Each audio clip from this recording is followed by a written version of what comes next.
Let's hear it for the boys. A trio of boys games on the hardwood previews not only this Friday night's battle for Klockner Road bragging rights, but how Notre Dame has gone from a good ball club to supermen. I'm Mark Fontes with sports.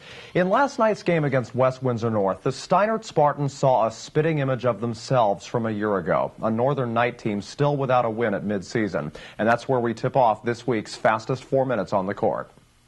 Steinert head coach Dave Perry trying to help the varsity boys win back-to-back games for the first time in 2 years. Ryan LaMarca to Alex Amodi, back from having to sit out the early part of the season. And you know what his mom says? Everybody better, come on! Hard to match Steinert's school spirit. Also hard to catch Shane Plunkett when he finds an open lane. He banks that for 2 of his 7 points. Kevin Murphy of the Knights to Brian Wang. He dishes it to Chris Okorodudu, covered well by James Locklear. Okorodudu back to Wang from the top of the key. Nothing but net. The Pep squad does their thing.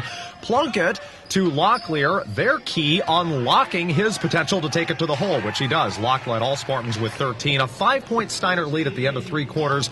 LaMarca back with it. No look pass to Locke, and he drops in another deuce. Was all smiles afterwards, too.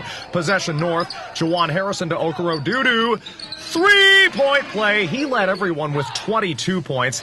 Ant Lalanio, sorry if I mispronounced, to Devon Smith. He hooks up with Corey Geneve, getting some playing time and some applause after. Northern Knights not out of it yet, though. Murphy will lay in a deuce right here. The Spartans, though, had pushed their lead to 11 with just under a minute to play.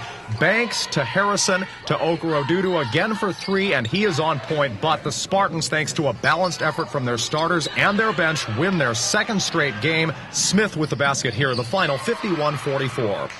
It's our first winning streak that we had in a very long time, and it feels great. And we're 4-9 now, building off all the confidence, and we're just going to take it into Friday against Nottingham. The confidence has got to be there from the other day when we took Pennington. You know, that was a good game, and I got to give credit to West Windsor North. Those kids battled. Speaking of battling, next up for the Spartans, these men in blue and gold, the Nottingham North Stars at Robbinsville High Tuesday. Kevin Alexis to the paint. That drops in for 2. One of 3 stars in double figures, Alexis was. Tyler Margada of the Ravens banking it nicely off the glass. He led everyone with 23. Junior McGuigan looking for an open teammate. How about Sam Borum? All the way to the net for a deuce. Borum right behind Margada with 18. Margada driving, locates Sean Tierney just inside the arc. That's 2. The Ravens, who went on an 8-0 second quarter run, took a nice lead as a result. Nottingham in comeback mode. Gerald Alexis 13 to Kyer Fair, who goes back to Alexis. He finds an open lane through the Raven D and capitalizes as the bench gives him props. Borum and Margada combined for 41 of the Ravens' 49 points. That's Margada for 3. This man was on fire all night. Nottingham's leading scorer, Tevin Williams from downtown. He's on the money, a 14-point night for him. Mike Williams of the Ravens had 6. Williams also did not forget who his friends in the stands were. The scoring in this game went in streaks, and though Robbinsville had its 2 main offensive contributors, Nottingham had much more balance. In the end, the North Stars take this by 6 and now head home to play Steinert. In Trenton, yet another Williams, Josh, playing in his old stomping grounds just after transferring to Notre Dame. The Irish, not having won at Tornado Alley since Bill Clinton's first term, were ready to break that streak. Steve Harris drops one in. The Irish had another great first half. Jabri Jackson of the Tornadoes gets that jump shot to fall through. Isaiah Johnson heading into the arc locates Harris, and Harris throws in another. Notre Dame led by 17 at halftime. Since adding Williams, they have become like 2 teams in one, running away with games early, though they don't always play Rasheed Wallace. He hits that from downtown. Daquan McLean to Johnson. He rifles it to Williams, and Williams scores. He tallied 17 in this homecoming of sorts, even though he attracts now a mix of cheers and jeers. Trey Whetstone of the Tornadoes to Hassan Abdullah. He puts up a 3, and he sinks it. Trenton still way behind, though.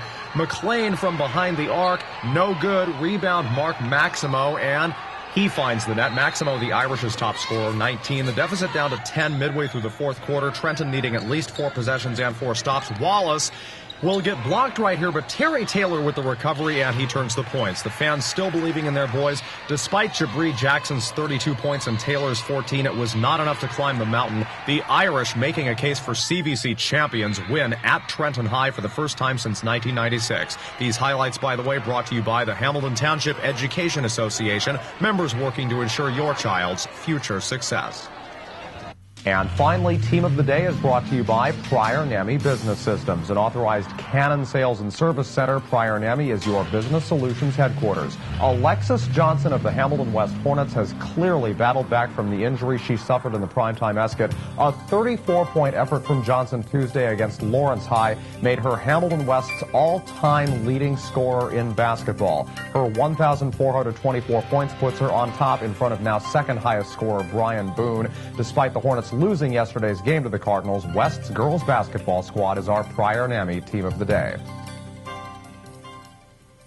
Well, that's all for sports. Those hoping to see highlights of Trenton High's girls game against Notre Dame, we will have those for you tomorrow. Up next on Close Up, how you can play a part in one local foundation's ongoing but winning battle against prostate cancer. Stay tuned.